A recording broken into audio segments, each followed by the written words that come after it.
இயேசு தனது பணி வாழ்வை தொடங்கிய பொழுது போதித்தார், புதுமைகள் செய்தார், சீடர்களை அழைக்கிறார், அவர்களிலே 12 பேரை தேர்வு செய்கிறார். இயேசுனுடைய பணிவாழ்விலே இந்த 12 பேருக்கும் சிறப்பு முக்கியத்துவம் கொடுக்கப்பட்டது. அவர்களை இயேசு தயாரிக்கிறார். அவரோடு சுற்றித் திரிந்தவர்கள் அவரிடமிருந்து கற்றுக்கொண்டதை அவர் பெயரால், கடவுள் பெயரால் போதிக்கவும் பணி செய்யவும் அனுப்பப்படுகிறார்கள்.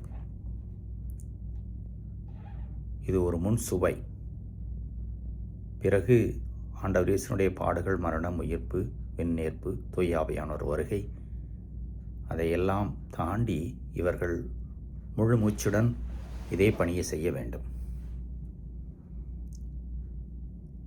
அவர்கள் இயேசுவின் மீது மட்டும் நம்பி அதை செய்ய வேண்டும் என்பதற்காக தான் இந்த முன் சுவை அவர்களுக்கு தரப்படுகிறது.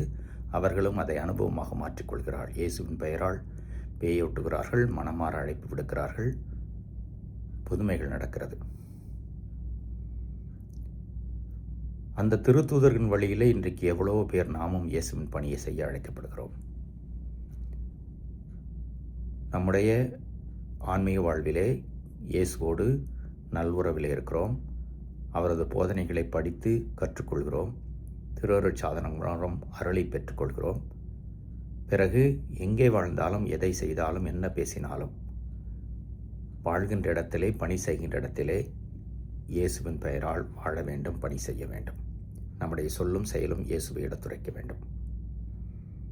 அங்கே தீமை விலகி ஓடும், கடவுள் பெயரால் நன்மைகள் பெருகும். இந்த நம்பிக்கை இருந்தால் நம் வாழ்வை இறைவனுக்கு முழுமையாக அர்ப்பணிப்போம். இறைவன் என்னென்னும் வாழ்த்து பெறுவாராக.